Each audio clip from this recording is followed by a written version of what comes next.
La grabación.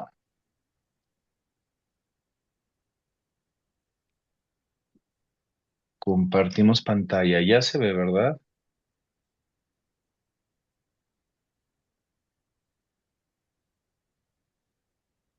Sí, ya se ve. Muchas gracias, Carmen, porque ya no los estoy viendo yo a ustedes, entonces no me doy cuenta si me están diciendo. Listo. Minimizo acá. Entonces, el tema del día de hoy va a ser el destino universal de los bienes y la propiedad privada. Comenzamos. Que ya no quiso jalar esto. Va. Y empezamos con nuestra reflexión a partir de las Sagradas Escrituras y tomamos dos pequeñas citas.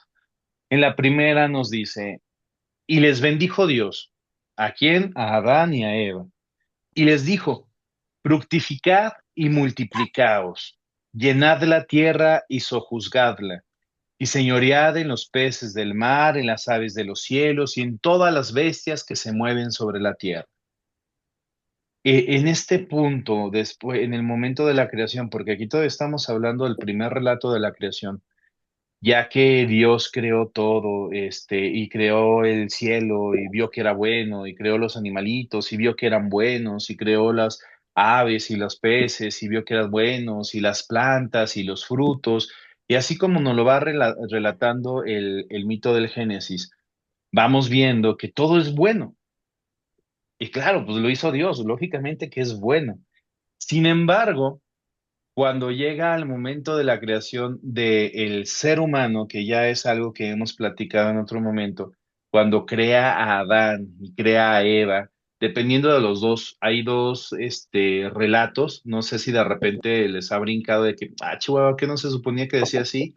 Hay dos relatos, el yavista y el eloísta, pero al final de cuentas los dos van hacia el mismo punto. Los dos relatos en el mismo Génesis está.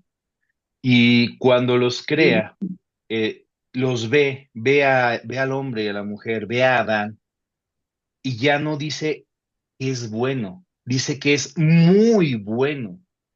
Y a partir de ese muy bueno que lo pone por encima de todo lo que ya había creado, viene esta parte, la bendición.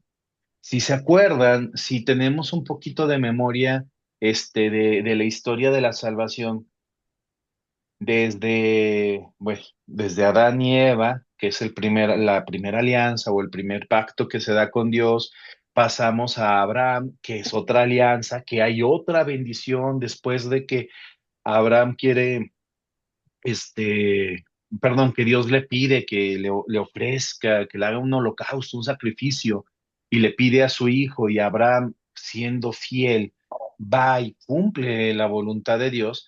Dios lo bendice y al momento de bendecirle le hace la promesa. Dios siempre bendice y promete, y esa promesa es la bendición que tienes, en pocas palabras, ¿no? Tu descendencia será tan grande como las estrellas del cielo y las arenas del mar. Luego viene, bueno, Isaac tiene a Jacob, Jacob tiene, bueno, de Jacob y de Esaú, que es el del plato de las lentejas, que Esaú le vende la herencia, o se hace la herencia, la primogenitura es la bendición. Y con la bendición viene la potestad, viene la propiedad, viene el ser cabeza, el tener el derecho, el poder regir, eso es propiedad. Cuando yo tengo propiedad de algo, yo puedo determinar qué hacer con mi propiedad. Si yo no tengo propiedad de algo, si yo no tengo esa bendición como un don que me es dado, pues yo no puedo disponer sobre eso. De la misma manera, ¿qué es lo que hace Saúl? Intercambia, vende su propiedad, da su bendición. Bueno, sí vende, intercambia por el plato de lentejas. Le toca a Jacob. De Jacob vienen los 12 hijos, las 12 tribus de Israel, que entre ellos José el Soñador, que es vendido a los hermanos, perdón, a los egipcios. Viene luego la historia de cómo regresa bueno, de las vacas gordas y las vacas flacas, cómo llegan, se reencuentran todos, el pueblo de Dios queda en Egipto. Una vez que está en Egipto, se vuelven esclavos, ya pasando 400 años. Después de todo este tiempo viene o aparece la figura de Moisés, vuelve a ser bendecido, con este caso con las tablas de la ley, después de de las 10 plagas, de que salen que el Señor los libera, que tienen ese éxodo en el que van peregrinando para llegar a esa tierra prometida, a esa propiedad que Dios les tenía destinados. Y así podemos seguir hasta llegar, pasamos por el rey David y luego llegamos a nuestro Señor Jesucristo, ¿no? ¿Y qué hace nuestro Señor Jesucristo? Vuelve a bendecir. Y es bastante significativo y hermoso ver cuál es la primer bendición tal cual que hace en su ministerio público. No sé si por ahí se estén acordando, la primera manifestación que hace en su ministerio público. Y es más, le dice a la mamá, todavía no es mi momento, espérate, todavía no. Y dice la Virgen, En las hagan, bodas de Caná. ajá, en las bodas de Caná. Y dice la Virgen, hagan lo que Él les diga. Y esa es una bendición ¿cómo se dice? Al matrimonio. Realmente. Y bueno, viene esa bendición de la restitución de la dignidad que habíamos nosotros mismos corrompido a causa del pecado, esa dignidad de ser imagen y semejanza de Dios, de poder ser llamados hijos de Dios. No sé si se acuerdan cuando una de las grandes problemáticas que tenía nuestro Señor Jesucristo histórico en su momento de estando en la tierra, era que ¿cómo te atreves a proclamarte hijo de Dios, verdad? Imagínense, todos nosotros nos decimos que somos hijos de Dios, precisamente porque es lo que hace, es esa bendición, y con esa bendición viene la potestad, viene la herencia. Entonces, ¿qué es lo que, bueno, y de eso hasta el final de los tiempos, y enos aquí 2026 años después, aquí estamos, sí, como que de manera muy genérica, ¿no? Muy grande. Pero fíjense qué está diciendo. Fructificad y multiplicaos, llenen la tierra, juzguenla, gobiernen todo lo que hay, a todos los peces, a todas las aves, a todas las bestias que se muevan sobre la tierra. Esto es de ustedes. Y luego en otro relato les dice, póngale nombre, ¿no? Y Adán empieza a ponerle nombre. ¿Cuándo le pones nombre a algo? Cuando ese algo te pertenece.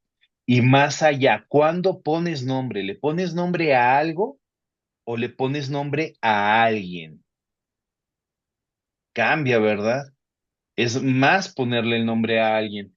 Pero bueno, también si inventamos una cosa, pues le vamos a poner, no sé, tengo necesidad de ya no estar parado tanto tiempo, me invento una tabla con unas patas y me siento sobre la tabla. Ah, ok, le voy a poner banco. Ok, lo estoy nombrando, pero eso es, ¿por qué? Porque me pertenece.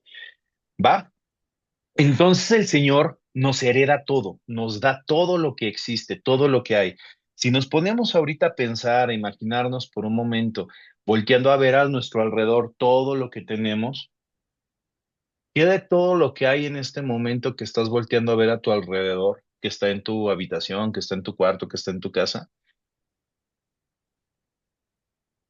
es producto meramente de las manos del hombre? Nada. No, sí, pero es que la computadora, el celular, no, bueno, es producto del ingenio que Dios le dio al hombre para poderlo desarrollar. No, pero es que los libros, por ejemplo, tengo aquí enfrente un librero, la ventana, el X, el Y, Z, pues es que aquí no hay nada natural salvo la plantita que tengo aquí atrás. Pero todo lo que tenemos de una u otra manera proviene de la naturaleza. En algún momento fue una materia prima y esa materia prima o sea, fue creada, querida y diseñada por Dios. Absolutamente todo lo que está sobre nosotros, todo lo que está debajo de nosotros, todo lo que está alrededor nuestro, ha sido querido y diseñado por Dios. Dios nos da en esta potestad, en esta bendición, en esta herencia que nos está poniendo aquí en este momento en el Génesis, nos da esa libertad para poder gobernar, para poder manipular la naturaleza. Y si yo puedo manipular la naturaleza, entonces puedo de un palo hacer un bastón, de un palo hacer un pilar, de un palo hacer una lanza, de un palo hacer híjole, qué tantas cosas les gustan. Podemos hacer un montón de cosas, de un palo, de un triste palo. Hasta puedo hacer fuego con ese palo, ¿no? Para calentarme. Pero ¿qué es el punto? Nosotros tenemos esa bendición para poderla transformar. Y en muchas de las ocasiones, si no es que en todas, el ser humano, hablando genéricamente, nos olvidamos de que, pues, los bienes que existen no es que sean de nosotros porque nosotros seamos fregones, sino es que están porque Dios nos los ha dado. Y somos fregones porque Dios nos hizo fregones, no por otra cosa. Bueno, fregones en el sentido bueno de la palabra, ¿verdad? En el sentido de que somos chidos, somos grandes, somos maravillosos. Ya, fregones en el sentido de que fregamos mucho, bueno, eso es culpa de nosotros, eso no tiene nada que ver Dios. Pasamos a la siguiente cita. Porque sabemos que toda la creación gime a una, y a una está con dolores de parto hasta ahora. Romanos 8:22. Empezamos en Génesis y primero en Génesis, vengan, tengan todo, aprovechenlo, disfrútenlo. Y ahora resulta que la creación gime con dolores de parto. ¿Qué está pasando con la creación? Resulta, pasa y acontece, queridísimos hermanos, que cuando Dios nos da la creación para que la administremos, en el momento en el que nos la da, estábamos todavía en la gracia perfecta de Dios. Pero en el momento en el que el hombre, en este caso Adán, Eva, comen del fruto del árbol, comen del fruto prohibido, pues, y pecan, y se les abre los ojos, y este, mm, ay, son las cuatro mentiras, y se me acaban de olvidar, ¿no? Y serán como dioses, no morirán, serán como dioses, se les abrirán los ojos y conocerán el bien y el mal.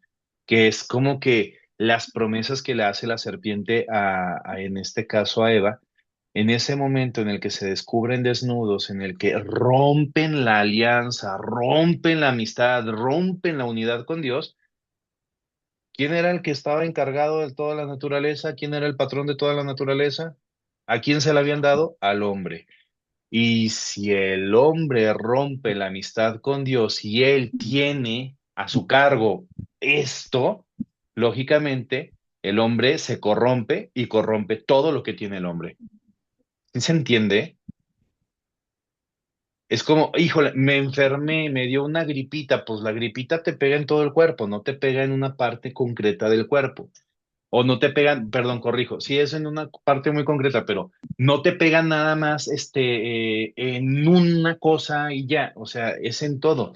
Cuando nos vamos a hacer análisis de sangre, no nada más analizan el pedacito de sangre que me sacaron, es toda la sangre que existe en todo el cuerpo. De igual manera, cuando yo pequé, cuando pecamos, en este caso como género humano, estamos dañando toda la creación. Por eso toda la creación gime con dolores de parto. ¿Hasta qué? Hasta el momento de la redención final, hasta en el momento en el que, así como el hombre tiene que llegar a su perfección en la plenitud de los tiempos, la naturaleza va a recobrar esa plenitud de los tiempos.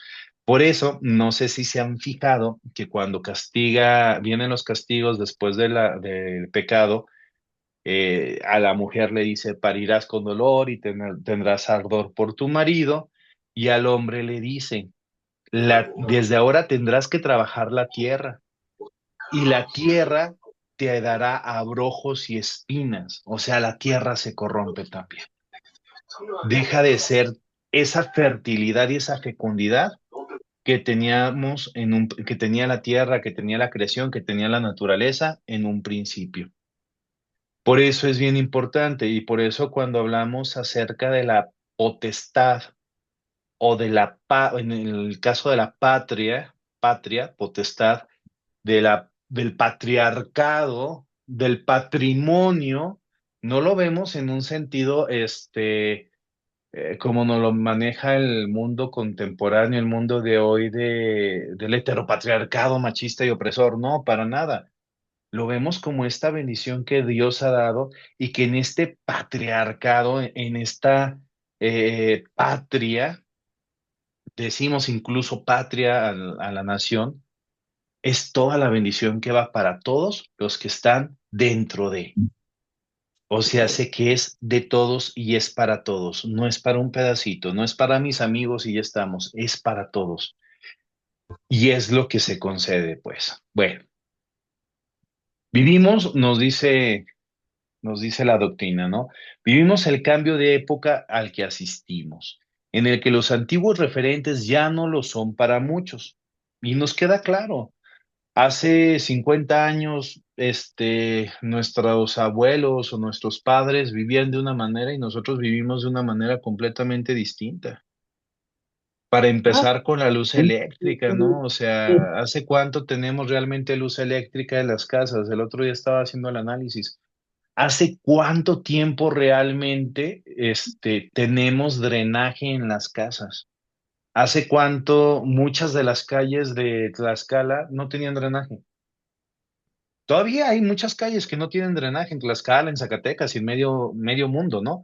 Pero ¿hace cuánto realmente vivíamos en calles empedradas, o sea, las tienditas de la esquina, todo? Pues yo todavía crecí con un montón de tienditas de la esquina por todos lados, donde la gente se conocía, en donde la gente se hablaba, en donde ibas a las celebraciones de misa, a las misas de gallo, por ejemplo, y están llenísimas, en donde había muchísimas cosas y nos quedamos a veces en el romanticismo atrapados de que los tiempos de antes eran mejores.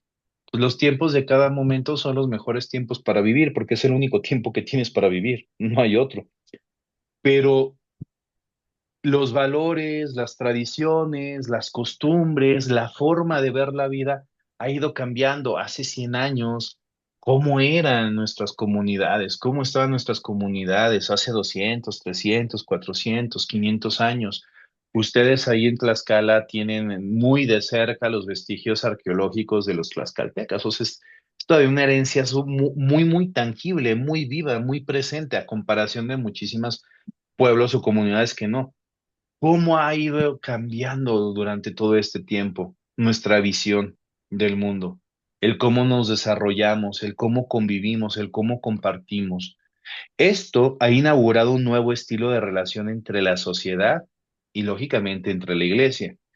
En muchos aspectos, este cambio ha sido positivo, pues nos ha permitido volver a la máxima del Evangelio: el que quiera ser el primero, que sea el último de todos y el servidor de todos. Si se fijan, yo todavía cuando estaba muy chiquitillo, y yo creo que muchos de ustedes van a decir si es cierto, casi todo era reusable, casi todo es reusable, ¿no? O sea, la leche en botellas de vidrio y la reusabas o pasaba el lechero. Y muchas cosas eran así. Y últimamente, bueno, y después por la modernidad y la practicidad, todo se volvió desechable. Y con eso se volvió desechable, nosotros nos volvimos desechables. Y si se fijan, empezamos de nuevo con esto de la crisis ecológica y que el cambio climático y toda esta situación, a volver a empezar a retornar, mejor dicho, a repensar eso del reciclado, ¿no? Eso del reusar las cosas, eso de volver a ver el valor que tienen las cosas una vez que las utilizas. No es que sea desechable, es que tiene un valor. Y ese valor le da importancia. De igual manera, volvemos al punto que les decía: ¿hace cuánto tiempo que no había drenajes en nuestras comunidades? ¿Hace cuánto tiempo que lo tenemos? ¿Y cuánto tiempo nos quedará de agua una vez que todos tuvimos el drenaje? Es una reflexión muy rápida, pero en pocas palabras podemos decir: a lo largo de los quién sabe cuántos miles de años que hemos estado sobre la faz de la Tierra como humanidad, resulta que en 100 años, menos de 100 años, ya nos lo echamos. Y nos echamos los recursos, y no es que se vayan a acabar, porque también es eso hasta cierto punto un mito. O sea, los recursos no se acaban tan rápido. O sea, hay tantos recursos que no nos lo acabamos, es tanto el planeta que no nos lo podemos acabar tan fácil, pero tampoco le damos oportunidad de que se vaya regenerando. Entonces, no es que lo acabemos, es que lo estamos matando. Y esa es una diferencia muy profunda. Los principios de la doctrina social deben de ser apreciados en su unidad, conexión y articulación. Era lo que decíamos, o sea, es esa amalgama. Esta exigencia radica en el significado que la Iglesia misma da a la propia doctrina social de corpus, de cuerpo, de unidad. doctrinal, unitario, que interpreta las realidades sociales de modo orgánico. Tenemos una sola casa, es una casa común y esta casa nos da para todos y nos debe de dar para todos, que no es lo mismo que nos dé y que nos deba de dar. ¿Por qué? Porque lamentablemente vemos que hay una mala distribución de la riqueza, vemos que hay una mala distribución de los bienes, vemos que unos pocos tienen mucho y unos muchos tienen poco. Y está mal, realmente eso es una cuestión de injusticia social. Ahora, que no porque esté mal, mejor dicho, ahora, no porque yo puedo decir, ¿no? Alguno de ustedes tal vez, no, pues que yo tengo determinada cantidad de propiedades, algunas las heredé, otras las he trabajado, pero todo ha sido lícito y todo ha sido bueno y todo ha sido realmente en regla. ¿Estoy mal por tener tantas propiedades? Pues no, no estás mal, pero también hay que ver qué estás haciendo con esas propiedades para saber qué tan bien estás, ¿sí? Porque parte de la distribución de la riqueza y parte de la propiedad privada también es el fruto de tu trabajo, el fruto de tu esfuerzo. Entonces, la doctrina social siempre nos va a dar o nos va a mostrar una verdadera antropología cristiana. ¿Qué significa esto de verdadera antropología?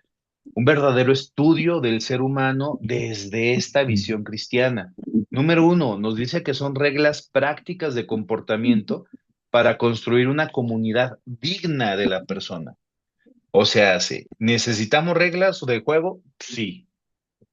Toda actividad que tengamos necesita reglas. Toda. Cuando estamos frente a algo que no tiene reglas, cada quien que empieza a hacer lo que quiere y entonces acabamos dándonos de patadas en la pared. Cuando nos estamos dando de patadas en la pared, nos descubrimos que necesitamos poner alguna serie de lineamientos, de límites para poderla llevar en paz y poderla llevar en santa tranquilidad y que todo funcione. ¿Nos ha pasado? Llegas a un grupito y está toda máquina y está muy bien y de repente no saben qué hay que poner, hay que organizarnos porque se me hace que no está funcionando esto. Ah, necesitamos reglas. Siempre vamos a necesitar reglas. Y en este caso, la iglesia, desde la revelación divina, desde la palabra, desde el conocimiento que tiene el Papa Juan XXIII, dice, la iglesia es madre y maestra y es rica y es experta en humanidad, porque ha abrazado a la humanidad desde el momento de su existencia. Entonces, nos genera este conjunto de reglas morales con las cuales nosotros debemos de regir nuestro comportamiento en en el mundo en el que nos desenvolvemos, porque de lo contrario, pues nos perdemos. Abarca todas las dimensiones de la vida social del hombre. No podemos decir que nada más es un pedacito. Es completamente todo el hombre y para todos los hombres, como decía Pablo VI. Acordémonos, economía, política, cultura, educación, mm, bueno, que son los pilares fundamentales o principales sobre los que se rige una sociedad.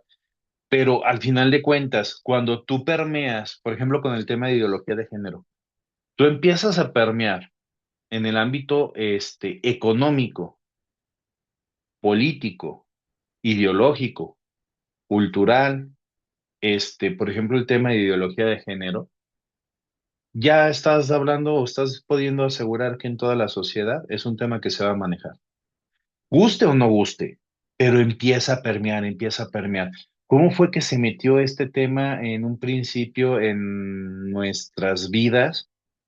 Pues de una manera muy disimulada y fue por el ámbito cultural. Por poner un precedente nada más, digo, no es que sea así, pero genera una idea, ¿no? Este,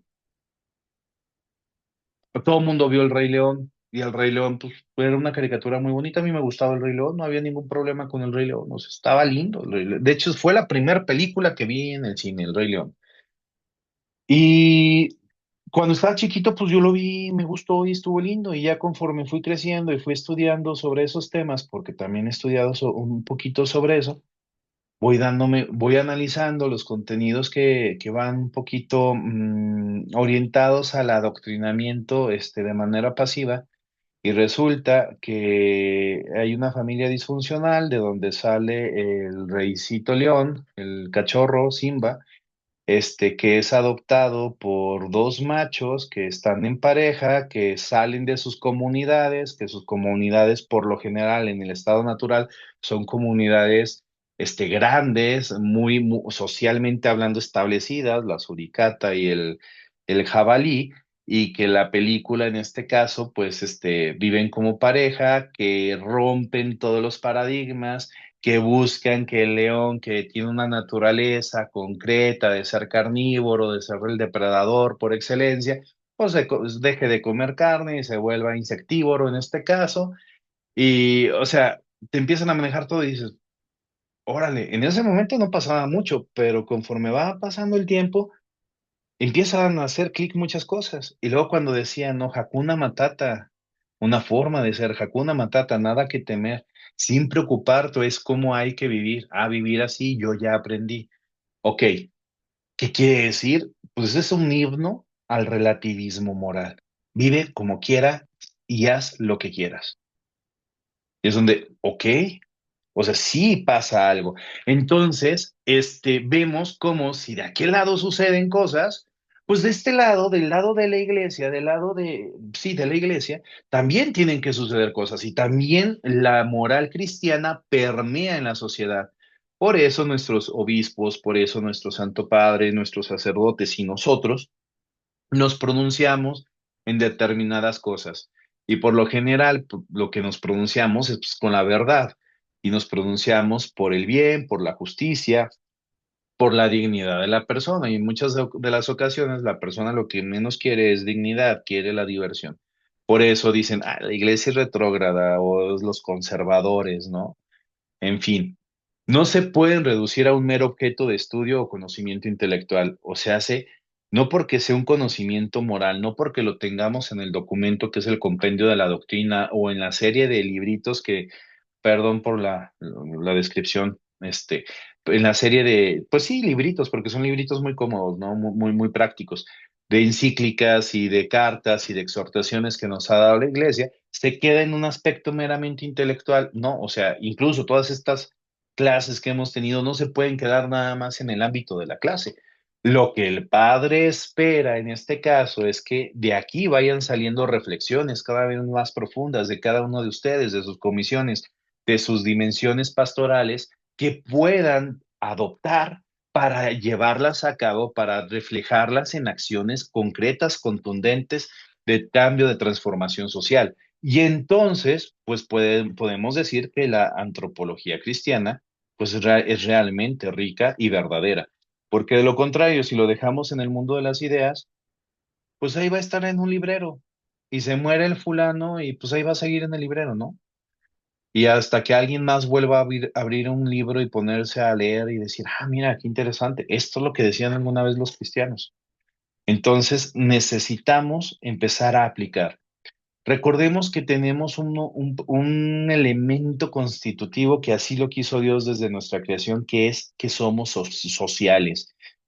Tenemos este ámbito de la sociabilidad. La vida social no es fruto de un contrato, como lo decía Juan Jacobo Rousseau, sino que Dios crea al hombre no para vivir aisladamente, sino para formar sociedad. Somos seres sociales por naturaleza. Y somos una de las pocas especies, digo, porque sí hay más, pero somos de las poquísimas especies que existen en el planeta Tierra que somos unos verdaderos inútiles desde nuestro nacimiento hasta los 3, 4, 5 años. Y es de ahí donde nos podemos diferenciar de todas las demás especies. Hay muchas especies que son inútiles también cuando nacen, pero 3, 4 meses después ya pueden solitos los animalitos. Pero el ser humano no. Necesita por lo menos 3, 4 años para ir más o menos ahí sobreviviendo y vamos a ver si lo logra. Necesitamos forzosamente de una madre, necesitamos forzosamente de un padre. Y si no está la madre y si no está el padre, siempre vamos a poner o vamos a buscar a alguien que funja, que supla esa figura como madre o como padre. Pero necesitamos de alguien. desde el nacimiento y no se diga para la hora de la muerte cuando llegamos ya a un estado de enfermedad o llegamos a un estado de vejez en el que ya no nos valemos por nosotros mismos. Necesitamos a alguien. O sea, desde nuestro aspecto biológico podemos asegurarlo, necesitamos a alguien. Se trata de conformar una sola familia, la familia humana, la familia que Dios quiso, que Dios creó, donde Él es el Padre, donde la iglesia es la madre, donde Cristo es la cabeza y donde todos nosotros somos el cuerpo místico. Por eso estamos hechos para vivir en común unión, en comunión. Esta semejanza, según el Concilio Vaticano, demuestra que el hombre no puede encontrar su propia plenitud si no es en la entrega sincera de sí mismo a los demás. Si yo no me puedo entregar sinceramente hacia los demás, no estoy encontrando mi plenitud.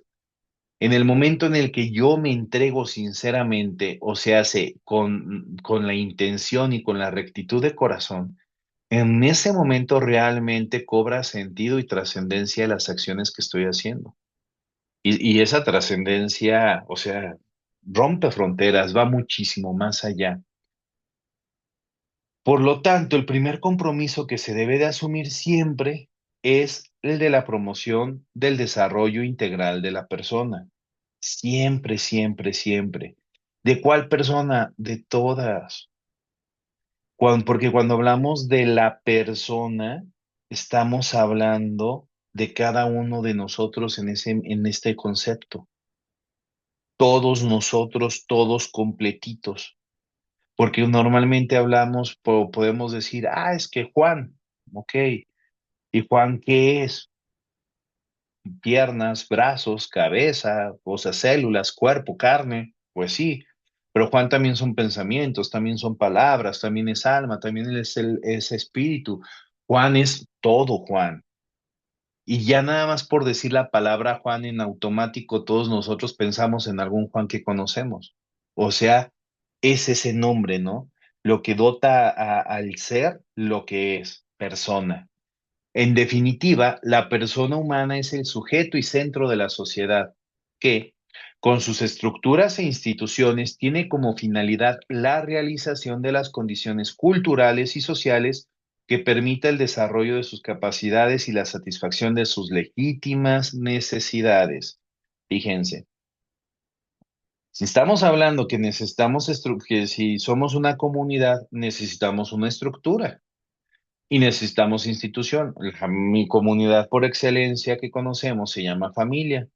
Esa institución que se llama familia tiene una estructura, papá, mamá, hijos, abuelitos, papás, abuelitos nada más, tíos, etcétera. Cada uno conocemos infinidad de familias. Y esta tiene una finalidad. La finalidad de toda familia es que se puedan realizar sus hijos, que se puedan realizar sus integrantes. ¿Cuáles? Todos los integrantes. ¿Por qué? Porque si se enferma la abuelita, todos estamos cuidando a la abuelita, que porque si el chiquito, necesita algo, todos vamos con el chiquito. O sea, eso es una familia, ¿no? Y por lo tanto permite el desarrollo de todas sus capacidades y la satisfacción de sus necesidades.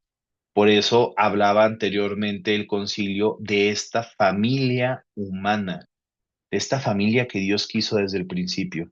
Y por lo tanto la iglesia va a defender la dignidad de toda persona contra cualquier forma de esclavitud, de explotación y de manipulación que puedan disminuir la dignidad de la persona.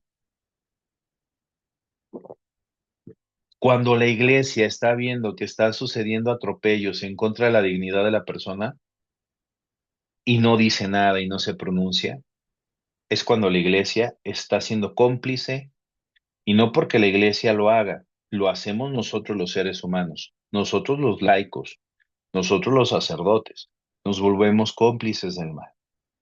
La iglesia siempre va a denunciar el mal. Esa es su misión también, es su tarea. La tarea profética, ¿no? Sacerdotes, profetas y reyes. El profeta es aquel que anuncia el bien, que es lo que hace la iglesia, que anuncia a Dios, que anuncia el reino, que nos lleva al reino, que nos conduce al reino, pero también denuncia todo lo que está mal, todo lo que nos aparta, todo lo que nos aleja. Por lo tanto, cuando nosotros nos quedamos callados, dejamos que la iglesia se quede callada. ¿Por qué? Porque nosotros somos iglesia. Y eso debemos de tenerlo bien claro. Cuando hay injusticias, tenemos que alzar la voz, tenemos que hablar, tenemos que buscar soluciones, tenemos que buscar acciones que vayan siempre en contra de todo aquello que genera esclavitud, explotación y manipulación de los demás.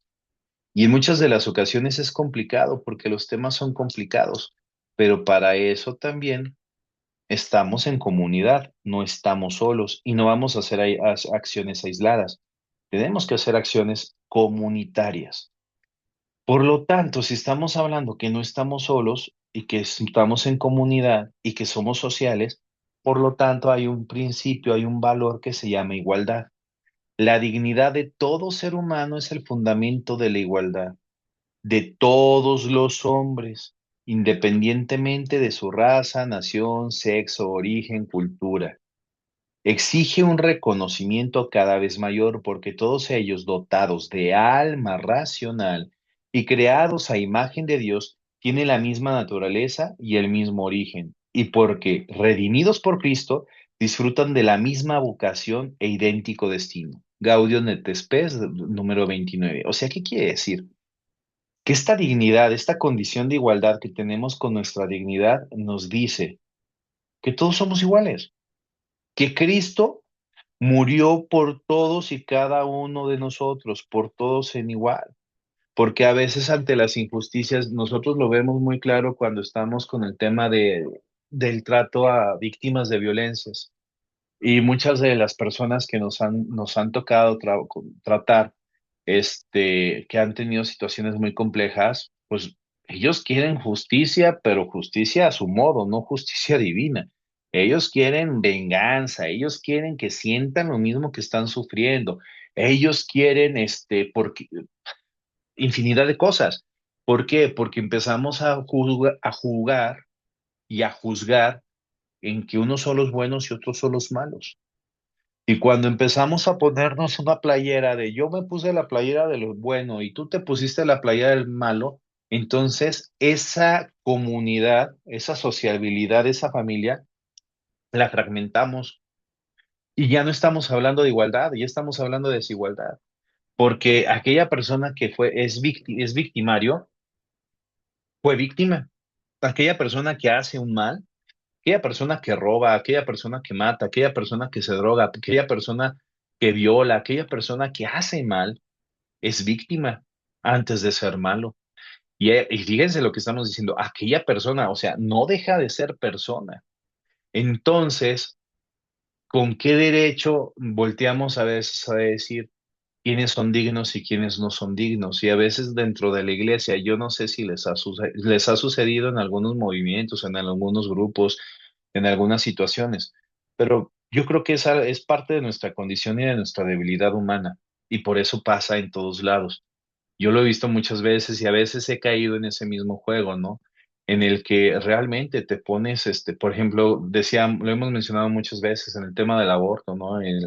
Del tema pro vida, es que son las malas, ¿no? O ahora que se venga el 8M, las mujeres, las feminazis son las malas. Pues no, no son malas, son igual que nosotros, que los católicos, porque a veces nos ponemos e- e- ese saco de fariseos, diría nuestro Señor Jesucristo, que no nos va y se nos olvida. Y entonces el Señor, cuando murió por la cruz, murió en la cruz, murió para que todos sus hijos se salvaran, o sea, todos los hijos de Dios, todos y cada uno. Y cuando le preguntaron que dijo, yo no vine por justos, sino por pecadores. ¿Quién necesita el médico? Los enfermos, no los sanos. La pregunta es, ¿quién es justo de todos nosotros? Pues no, ya valió gorro, nadie. Vino por todos. Porque luego en otra parte no le dice al montón de alborotadores, a ver, el que sea libre de pecado que tire la primer piedra. ¿Quién la tiró? Nadie se atrevió. Entonces, todos vivimos de esta misma condición de igualdad y tenemos que recordar que todos somos iguales y que cada vez que tratemos a una persona, sea la más pobre de las pobres, sea la más víctima de las víctimas, sea el más victimario de los victimarios, sea quien sea la persona que estemos tratando, recordemos que esa persona merece todo nuestro amor porque Cristo Jesús murió por esa persona con todo su amor. Y eso es bien difícil. Ahorita lo decimos con mucha facilidad, pero llevarlo a la práctica es bien difícil. Pero tenemos que hacerlo, porque entonces nuestras acciones realmente serán como Dios quiere que sean. Porque Dios nos dijo, nuestro Señor nos dijo, ¿no? Sean perfectos como mi Padre es perfecto. Y es ahí donde está la perfección, en el amar al prójimo, en el amar al que no te ama.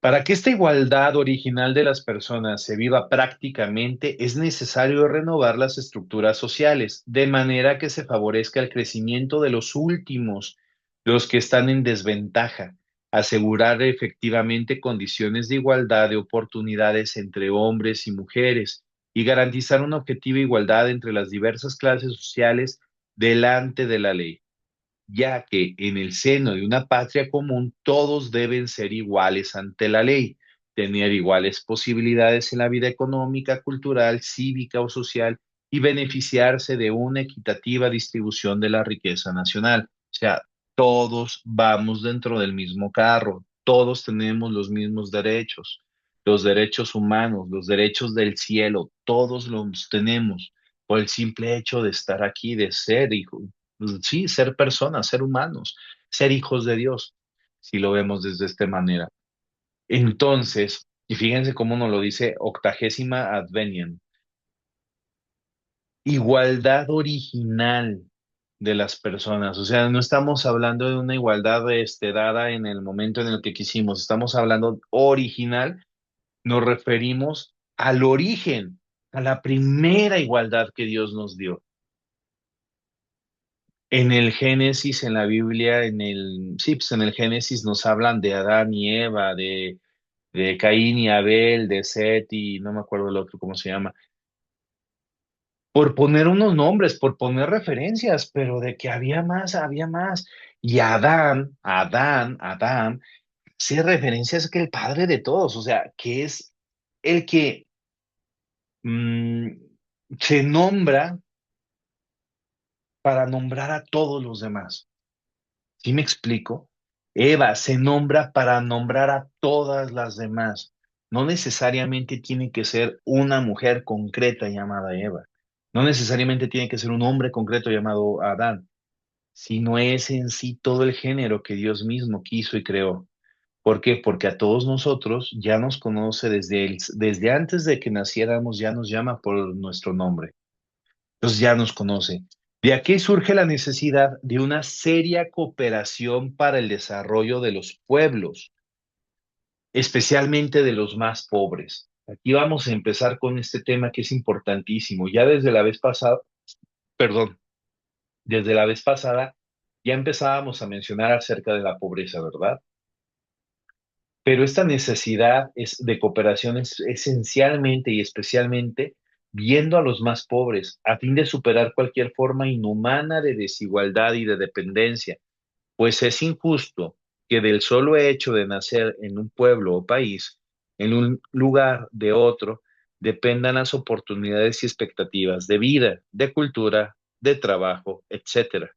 La permanencia de condiciones de gravísima disparidad y desigualdad empobrece a todos. O sea, hace que yo, Pablo, nacido, vengo de una familia que está acomodada, que tiene posibilidades, que tiene empresas, que tiene ranchos, que tiene una infinidad de cosas, significa que yo, Pablo, voy a tener muy buena educación, que yo, Pablo, voy a tener una buena vida, que me van a mandar a los mejores colegios, que voy a tener buena ropa, voy a tener carros, que ya tengo mi vida resuelta. Y en teoría, sí lo vemos y en la práctica así parece ser.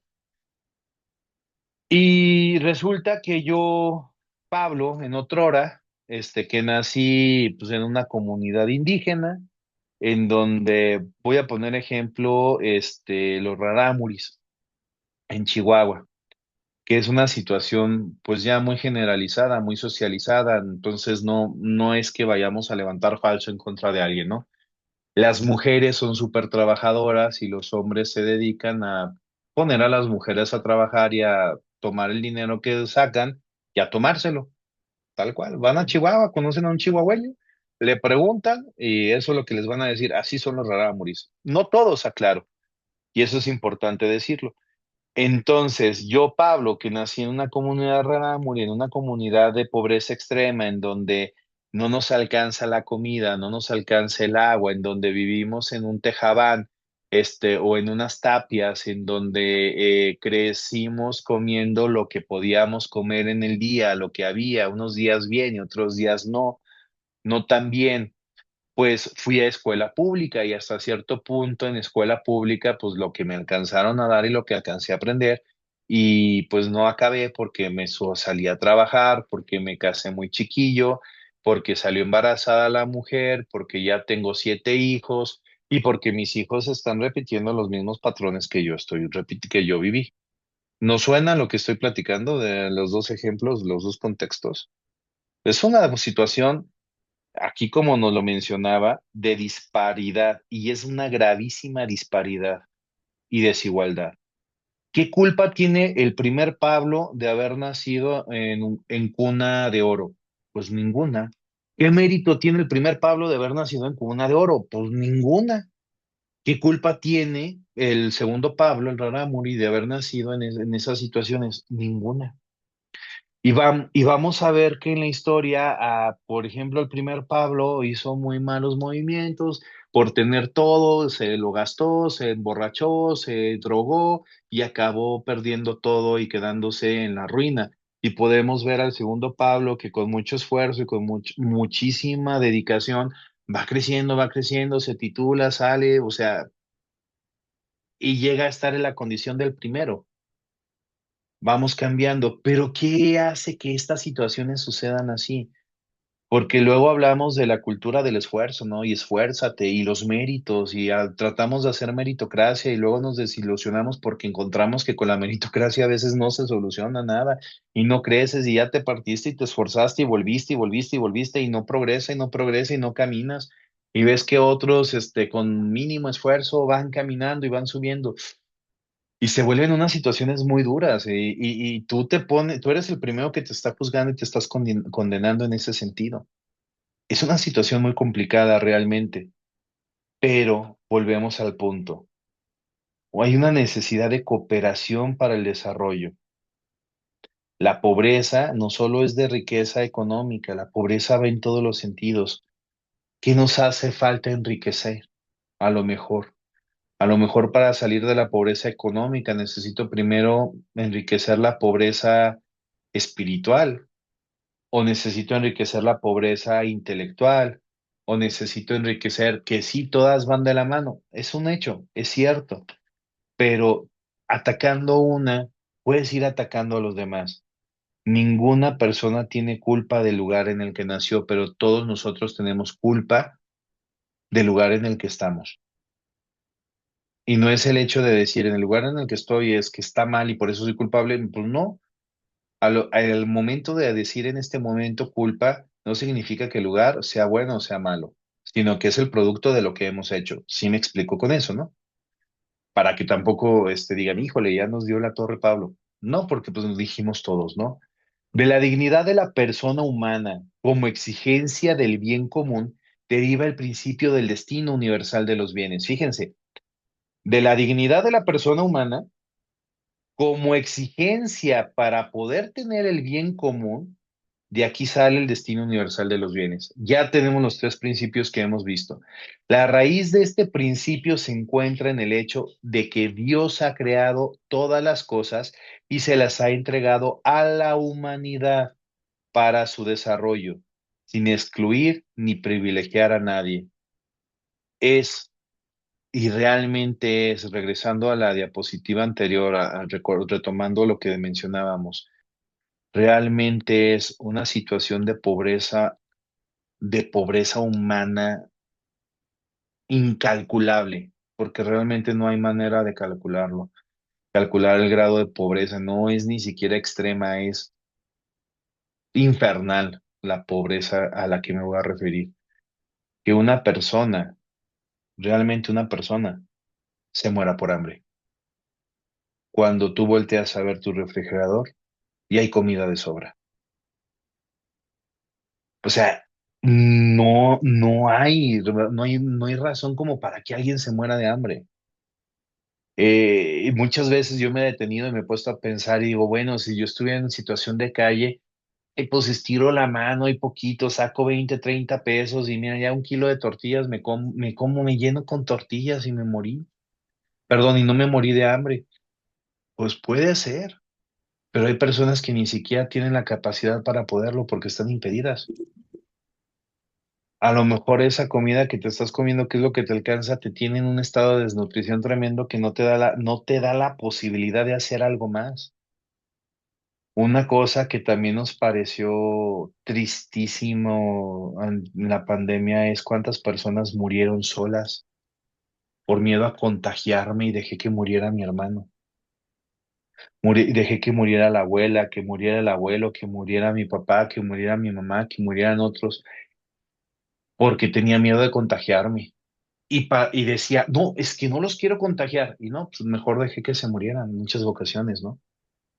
O sea, hay que ver esas situaciones porque también es hablar de justicia, de injusticia y de la distribución de la riqueza.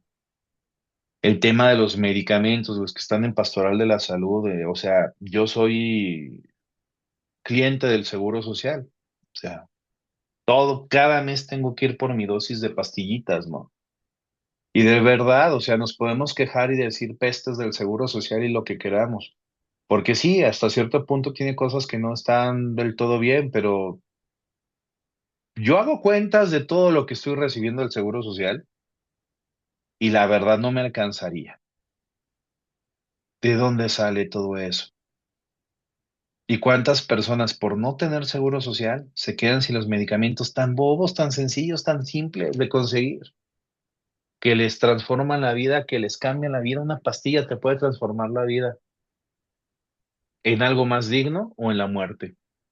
En fin, los bienes de la creación son necesarios para el crecimiento integral de la persona humana, ya que la persona, en efecto, no puede prescindir de los bienes materiales que responden a sus necesidades primarias y constituyen las condiciones básicas de su existencia. Todos necesitamos de los bienes materiales, todos necesitamos comer, todos necesitamos el agua para asearnos, para el sanitario, para ir al baño, para alimentarnos, para refrescarnos, o sea, todos lo necesitamos, todos necesitamos un techo en donde cobijarnos, necesitamos ropa que ponernos, todos necesitamos de los recursos que el Señor Dios generosamente creó para nosotros y que nos dio la condición intelectual suficiente y necesaria para que nosotros pudiéramos adoptarlos, transformarlos y convertirlos en todo lo que tenemos en la actualidad.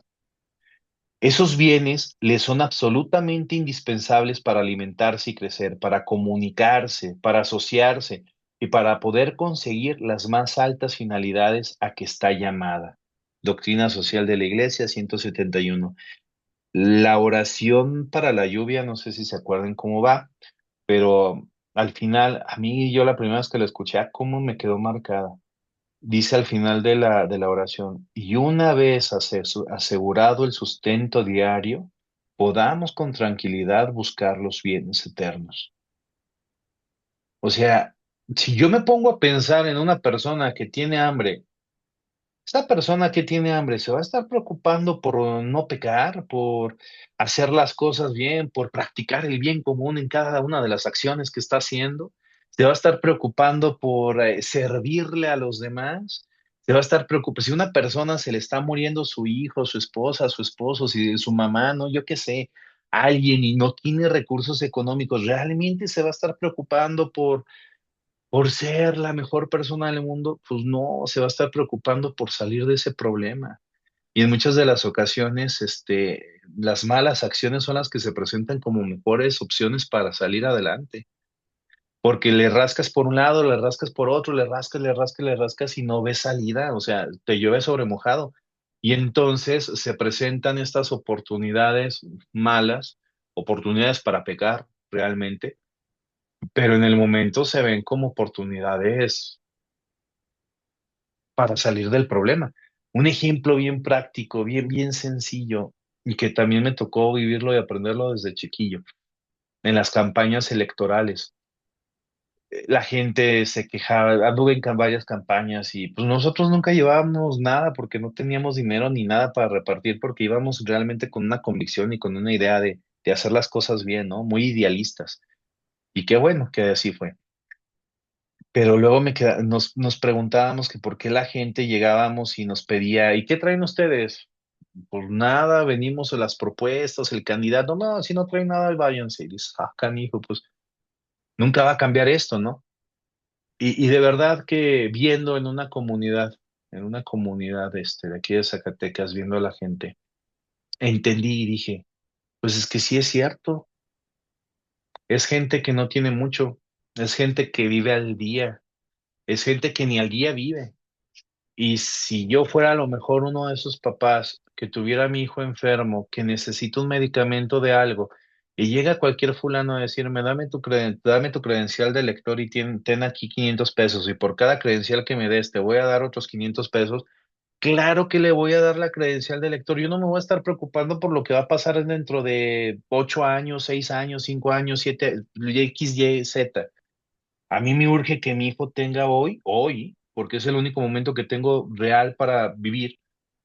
A mí me urge que mi hijo pues esté sano, que tenga su medicina, que pueda comer. Si hoy como, qué bueno. Si mañana no tengo para comer, ya comí hoy. ¿Le suena esa frase? Así es como vive la gente con situación de pobreza. Y entonces donde dices, por eso hay quienes abusan de esto. Y esto es parte de la propiedad privada. Hay quienes abusan de esta situación de pobreza de los demás. En el trabajo no se diga, hay quienes abusan de los trabajadores. ¿Por qué? Porque tengo miedo a decir, a denunciar, a levantar la mano y decir, oiga, es que mis derechos, la ley federal del trabajo dice esto y esto y esto. ¿Por qué? Porque si me atrevo a decir que están pisoteando mis derechos, ¿qué va a pasar? Me van a correr. Digo, chin, ahorita no me puedo dar el lujo que me corran porque tengo esto y esto y esto y esto. Y es como abusan también. O sea, hay muchísimas circunstancias, insisto, que se van presentando. Por esta razón, la Iglesia considera un deber precisar su naturaleza y sus características. Se trata ante todo de un derecho natural, inscrito en la naturaleza del hombre, y no solo de un derecho positivo, ligado a la contingencia histórica. Además, este derecho, volvemos a decirlo, es originario, viene desde el momento en que nos crearon, es inherente a la persona, ya lo traigo yo pegadito, ya es parte de mi naturaleza, a toda persona y es prioritario respecto a cualquier intervención humana sobre los bienes, a cualquier ordenamiento jurídico de los mismos, a cualquier sistema y método socioeconómico. O sea, estos derechos naturales que debemos de tener de igualdad, de distribución, de propiedad privada, son derechos que me son dados por naturaleza y no me los pueden quitar. Ahorita llegamos a otro punto importante. Dadas las características de nuestra época, basta pensar en los problemas del desarrollo de los pueblos, de la distribución de los escasos o de los recursos escasos. Por ejemplo, el agua dulce a nivel mundial, el cuidado de la creación a nivel planetario. Sin embargo, no son solo los bienes materiales los que están regidos por este principio, sino también los bienes inmateriales como los que produce el desarrollo de la cultura, la ciencia y la tecnología, de manera que los nuevos conocimientos técnicos y científicos deben ponerse al servicio de las necesidades del hombre para que pueda aumentarse gradualmente el patrimonio común de la humanidad. El otro día lo preguntábamos, ¿no? Les preguntaba, ¿cuál es el mayor bien que tiene la humanidad? ¿Cuál es el mayor bien que tiene la creación?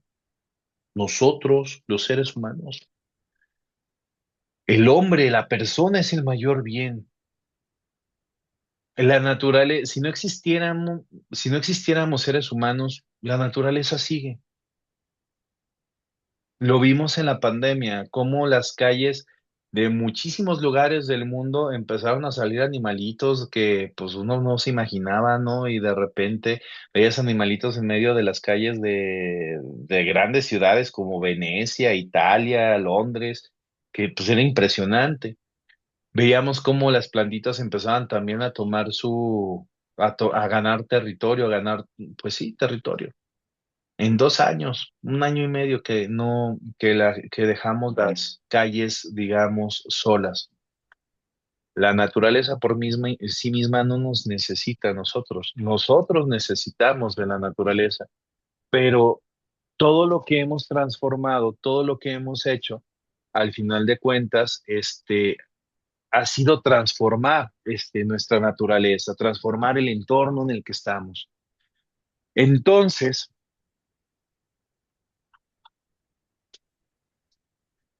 entonces, ese conocimiento que adquirimos para transformar la naturaleza son bienes inmateriales y es riqueza para el mundo. Todo el conocimiento, todo lo que estamos aprendiendo, todo esto, toda la teoría, toda la ciencia, toda la técnica, toda la medicina, todo lo que hemos hecho para facilitar la vida del hombre, para que el hombre pueda vivir mejor, para que pueda tener una mayor calidad de vida, todo eso son bienes inmateriales.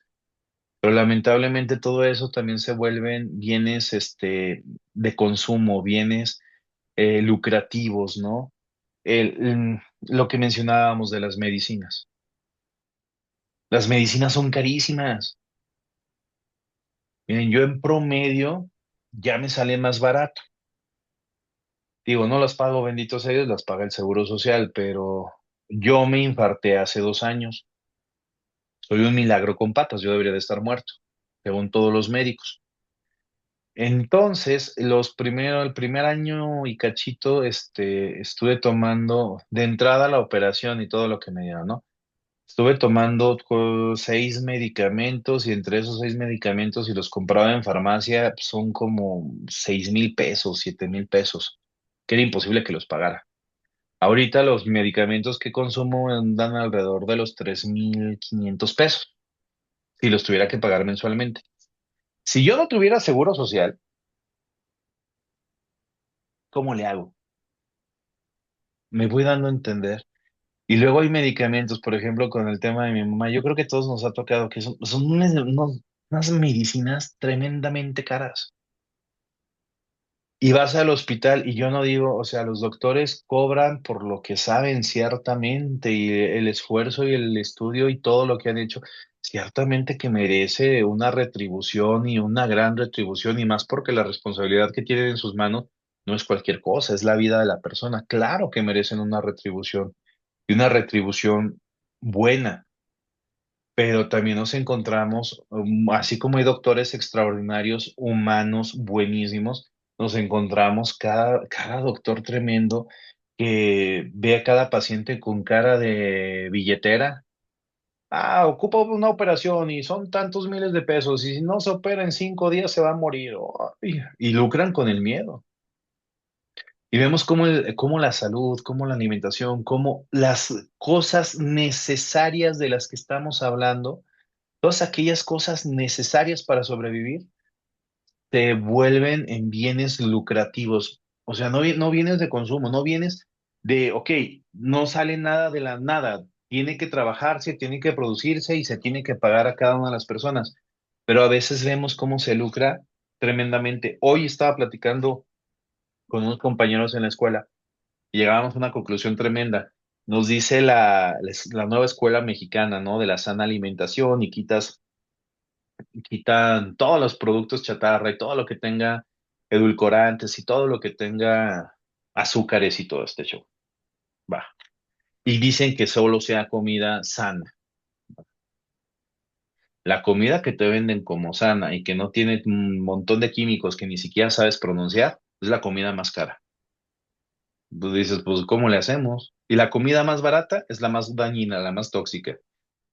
Claro, fuera de las verduras, fuera de lo que tengamos que preparar. Entonces son cuestiones que son un poquito, contradictorias. Poner en práctica este principio exige esfuerzos de parte de todas las personas, de los grupos intermedios y de los países. Cuando hablamos de grupos intermedios, es la sociedad civil, son las asociaciones, agrupaciones, Cáritas, por ejemplo, es un cuerpo o un grupo intermedio. Si lo vemos desde un aspecto social, la iglesia es un cuerpo intermedio, un grupo intermedio. Se interpretaría de manera equivocada si con él se justificara el derecho de recibir ayuda sin esfuerzo propio. Por el contrario, la doctrina social de la iglesia es un constante llamado a no ceder en la tentación de la pereza. Esto es importantísimo, esto hay que tenerlo claro, sobre todo cuando estamos en Cáritas. Es un constante llamado a no ceder en la tentación de la pereza, a comprometerse con el propio desarrollo y al mismo tiempo a vencer el ansia de tener bienes solo para sí, sin compartirlos con los demás. O sea, hace que tenemos que buscar que la persona se vuelva protagonista de su propia existencia, de su propia vida, que la persona decida levantarse y a lo mejor en un primer momento es necesario darle de comer porque no puede, pero una vez que pueda comer, ya que ya pueda comer, pues que coma sola. Y ya una vez que come sola y se pueda levantar, entonces que empiece a producir la comida. Pero para que pueda producir su comida, lo primero que tuvimos que hacer, pues a lo mejor sí es darle de comer en la boca. Pero el chiste es que no nos quedemos en darle a comer de la boca siempre, sino que las vayamos llevando a que se hagan protagonistas, vuelvo a insistir, de su propia vida, de su propia existencia, porque de lo contrario estaríamos cometiendo un grave error contra esa persona, la estaríamos mutilando y no haríamos otra cosa más que ser un sistema de gobierno como el que tenemos hoy o una asociación civil. Y la iglesia no es ninguno de los dos. A la luz de este principio, a la luz de este principio debe entenderse además el derecho a la propiedad privada. La Iglesia siempre ha enseñado que es un elemento esencial de una política auténticamente social y democrática y garantía de un recto orden social, por lo que es un derecho que debe de ser accesible a todos. Por otro lado, la propiedad privada no es un derecho absoluto. Toda forma de propiedad es gravada por una hipoteca social. ¿Qué quiere decir esto? O sea, propiedad privada es poder tener tú los bienes necesarios y suficientes para sobrevivir. Pero ¿por qué es una hipoteca social? Veamos. Es para arriba. La Iglesia reconoce el derecho natural a la propiedad privada como un medio para garantizar la libertad y la dignidad, pero este derecho no es absoluto. Está subordinado al principio del destino universal, lo que significa que debe usarse de manera que beneficie a la sociedad y no impida el acceso a los otros bienes necesarios.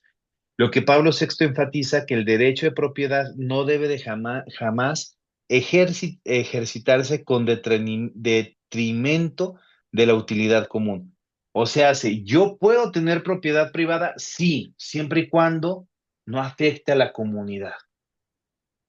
Yo puedo tener propiedad privada, yo puedo tener determinada cantidad de tierras, determinada cantidad de casas, sí, sí las puedes tener, siempre y cuando no afecte a los demás. Un ejemplo, a lo mejor los productores del campo, ahora que estuvieron en las huelgas, para subir los precios del frijol y subir los precios de los productos que hacían, los tiraban, los destruían. ¿Por qué? Porque así subes los precios y dices, híjole, qué pecado tan grave, cuántas personas que lo están necesitando, en vez de tirarlos y destruirlos, mejor darlos a las personas que los necesitan. Ah, no, porque si los das a quienes lo necesitan, ya no lo van a consumir, ya no lo van a comprar y entonces el precio no cambia. Pero, pero de todos modos, las personas que lo necesitan no te lo van a consumir ni aunque tengas el precio caro o el precio bajo. A lo que me refiero es que siempre tenemos que cuidar esto. Corríjame si me equivoco, se nos acabó el tiempo, ¿verdad? Santo Dios, Sí, son 9:31. santo Dios. Le damos unos 5 minutos más nada más y pues hasta donde nos quedemos para respetar el tiempo, ¿les parece? ¿O le seguimos? Yo creo que a muchos, bueno, a algunos sí les surge por diferentes motivos, ¿verdad? Tal vez tengan que hacer la comida porque mañana se van a trabajar, pero Ok, sí en brevedad para que no nos extendamos mucho. muy bien. Entonces, hablamos de hipoteca, hipoteca social, que lo dice Juan Pablo segundo de la Solicitudo Rei Socialis. El hombre no debe de tener las cosas exteriores que legítimamente posee como exclusivamente suyas, sino también como comunes. O sea, mi casa no nada más es mía, mi carro no nada más es mío, no puedo tener, fíjense, cosas exteriores que legítimamente posee como exclusivamente suyas. Sí, es tuyo, pero no es exclusivamente tuyo, porque también es de la comunidad. Porque todo lo tuyo está en beneficio a la comunidad, porque todo lo tuyo está en beneficio hacia los demás. Tu carro, tu casa, tus bienes, todo lo que tú tienes, en última instancia está en beneficio a la humanidad, no nada más a ti, aunque sean tuyas, sí, aunque sean tuyas. Pero fíjense bien, en última instancia, no es de que ya porque tengo mi carro se lo voy a estar prestando a todo el mundo porque todo el mundo tiene derecho de, no, hay condiciones y hay situaciones que lo vuelven necesario, nada más. Hoy día esta hipoteca social incluye también el cuidado del medio ambiente como la casa común. ¿Por qué? Porque al final de cuentas hablamos de la casa en donde todos vivimos. La propiedad tiene una función social que es intrínseca. Es una responsabilidad, fíjense, la propiedad es responsabilidad del propietario. ¿Y cuál es tu responsabilidad? Quien posee bienes es un administrador, lo que decíamos de Adán con la creación. Es un administrador de la providencia de Dios. Debe hacerlos fructificar, la parábola de los talentos, no solo para sí, sino para el bien de los demás. O sea, quien tiene bienes, quien tiene propiedades, tiene que hacerlas crecer para poder ayudar a los demás, no nada más para hacerse rico, como como este saqueo que hizo el molino y se guardó ahí todo lo que había juntado y dijo, ahora sí me voy a poder echar a hacer flojerita y a vivir la vida buena y pues, insensato, no sabes que hoy te vas a morir, ¿de qué te sirve? Todo lo que hagas, todo lo que tengas, tiene que ser siempre en beneficio de los demás. Esto aplica tanto en bienes materiales como inmateriales. Y recordemos que todos nosotros somos por excelencia el mayor bien que tiene la tierra, el mayor bien que Dios ha creado. ¿Qué hay implicaciones? La pobreza es un escándalo. La riqueza desmedida junto a la miseria extrema es un obstáculo para la paz. Y aquí en mi comunidad, no sé, en las de ustedes, ves una colonia, pues no da alta, pero de clase media, media alta, y enfrente ves casas de cartón. Y es literal, una calle los divide. Entonces ese es un escándalo. ¿Por qué? Porque mientras que ves unos que se mueren de hambre y se mueren de frío, ves los otros que despilfarran y tiran la comida. Pablo VI nos dice, no es lícito retener para uso exclusivo lo que excede a la necesidad. Hermanos, esto es importante que lo estemos repitiendo a tiempo y a destiempo.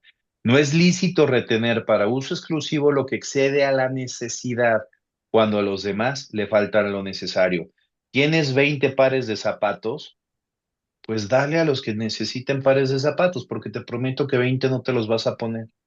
¿Tienes ropa en exceso? Pues dale a quien necesita ropa, porque no te vas a poner toda. ¿Tienes comida en exceso? Dásela a quien la necesita antes de que se eche a perder y la tengas que tirar a la basura. ¿Por qué? Porque retener esa ropa, porque algún día te va a quedar, retener esa comida, porque te la vas a comer el día de mañana, cuando sabemos que muchas de las ocasiones no lo hacemos, eso es un pecado de carácter y de orden social. Y es un pecado en contra de la dignidad de los que menos tienen, en contra de los pobres. El acceso a los recursos no basta con reconocer el derecho, se requieren políticas que aseguren el acceso. No solamente es, sí, todos tenemos derecho, como lo estamos diciendo, no, también son acciones que reconozcan que todos tenemos derecho a tener una casa, a tener un techo, a tener un trabajo, a poder tener esta dignidad de la que estamos hablando. La opción preferencial por los pobres. La distribución debe priorizar siempre a los más vulnerables. Este principio implica que la distribución de la riqueza debe ser siempre equitativa, priorizando el acceso universal a recursos básicos como alimento, vivienda, educación, y exige políticas que combatan la desigualdad, promuevan el desarrollo integral y aseguren los bienes que lleguen a los más vulnerables. O sea, hace primero los pobres, literalmente. Primero es ver por los que no tienen. ¿A quién le das primero el medicamento? Al que está más enfermo y después ahora sí a los demás. En una situación de emergencia sanitaria, ¿a quién se va a salvar primero? al que tenga más posibilidades. ¿Por qué? Porque es el que puede sobrevivir. O sea, tenemos que ir priorizando en este caso, ¿no? Centesimus annus, existen necesidades colectivas y cualitativas que no pueden ser satisfechas mediante mecanismos de mercado, o sea, mediante la economía. Caritas in Veritati, Benedicto XVI nos dice, insiste en que la actividad económica no puede resolver todos los problemas sociales, ampliando simplemente la lógica mercantil, debe de estar orientada a la búsqueda del bien común. ¿Por qué? Porque no importa que estemos dentro de un sistema de mercado, en un sistema laboral, en un sistema de distribución justo de la riqueza, en el que trabaja va a ganar. ¿Por qué? Porque muchas veces esto es un tanto cuanto injusto, en el sentido que hay trabajos en los que se gana muchísimo, muchísimo, muchísimo, y hay trabajos en los que se gana nada, nada, nada, nada. Y no porque uno sea ejecutivo y el otro sin tendencia, significa que sea más digno uno que otro. Lógicamente, el grado de responsabilidad hace que sean distintos los ingresos, pero lo que sí es importante es que esa distribución de los bienes pueda llegar equitativamente a quienes lo necesitan. En este caso, el que gana más por los conocimientos, por las habilidades, por lo que hace, está bien que gane lo que gane, pero también le corresponde ver que sea distribuido lo que está, lo que tiene de manera justa. ¿De qué le sirve hacerse rico por hacerse rico si los demás que están a su lado son pobres? De nada. Eso empobrece el corazón. Dios ha destinado la tierra y todo cuanto ella contiene para uso de todos los hombres y pueblos, de modo que los bienes creados deban llegar a todos en forma equitativa. Todas las formas de propiedad son legítimas, solo si favorecen el acceso de todos a los bienes necesarios, que ninguna persona se muera de hambre. Y ya para terminar, ejemplos prácticos de aplicación del destino universal. A nivel personal, caridad y compartir bienes. San Ambrosio decía, no es parte de tus bienes lo que tú das al pobre, lo que haces es devolverle lo que le pertenece, porque los bienes son de todos.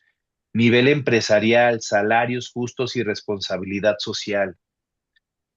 Juan Pablo II decía, el salario justo es el medio concreto para realizar el destino universal de los bienes, pagar salarios dignos que permitan a los trabajadores acceder a bienes básicos, verificando la justicia del sistema socioeconómico.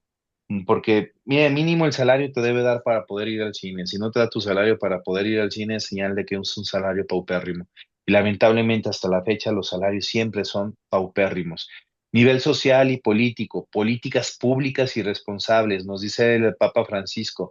El principio del destino universal de los bienes exige velar con particular solicitud por los más pobres. Impuestos progresivos, acceso universal a la salud, educación, vivienda.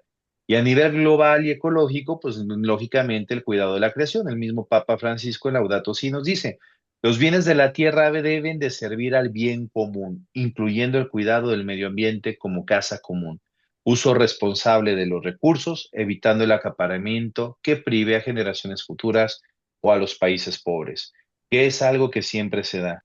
¿Por qué? Porque al final de cuentas, en el egoísmo que vivimos, en el egoísmo de querer ser más, en el egoísmo de querer ser yo, entonces me olvido del otro. Y olvidándome del otro, pues yo me enriquezco a costillas o a expensas del otro y el otro se empobrece cada vez más. Por eso la economía debe de estar siempre al servicio del hombre, no al hombre al servicio de la economía. Y el destino universal de los bienes y la propiedad privada hablan de la administración de los recursos. Y la administración de los recursos no es otra cosa que economía. Y listo, ahora sí con esto concluimos el día de hoy, esperando que no nos tardáramos más de 10 minutitos. No fue tanto. Muchas gracias. Dejo de compartir.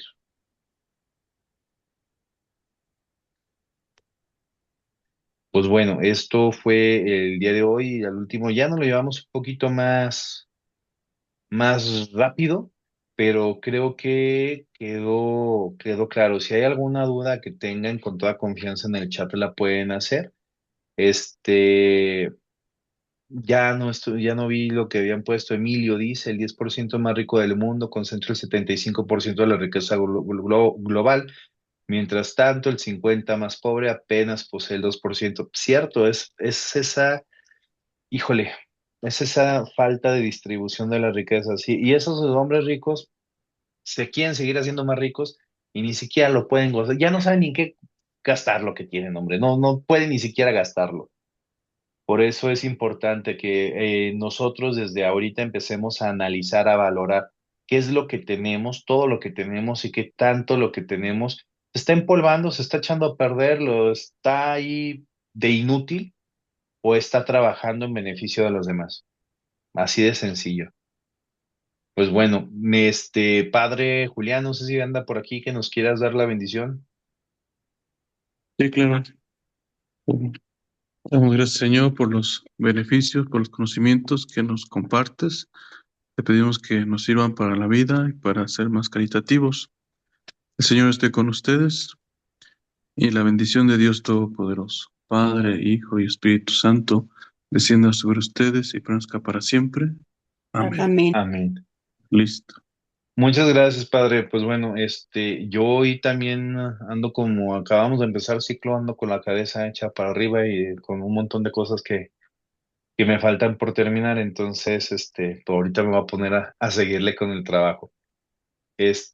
Muchas gracias y primeramente Dios, nos vemos el miércoles que entra. Si hay alguna duda, póngala en el WhatsApp y pues ahí lo vamos platicando, lo vamos comentando. ¿Sí? Digo, Aún tengo cerrado la sala del grupo, pero la abro un par de días y para cerrarla cuando envíe la regularización de la siguiente clase de asistencias. Bonita noche, muchas gracias, profesor. Muy interesante. Dios los Buenas noches. bendiga. Buenas noches. Buenas noches. Un abrazo a todos. Gracias. Que termine pronto. Gracias.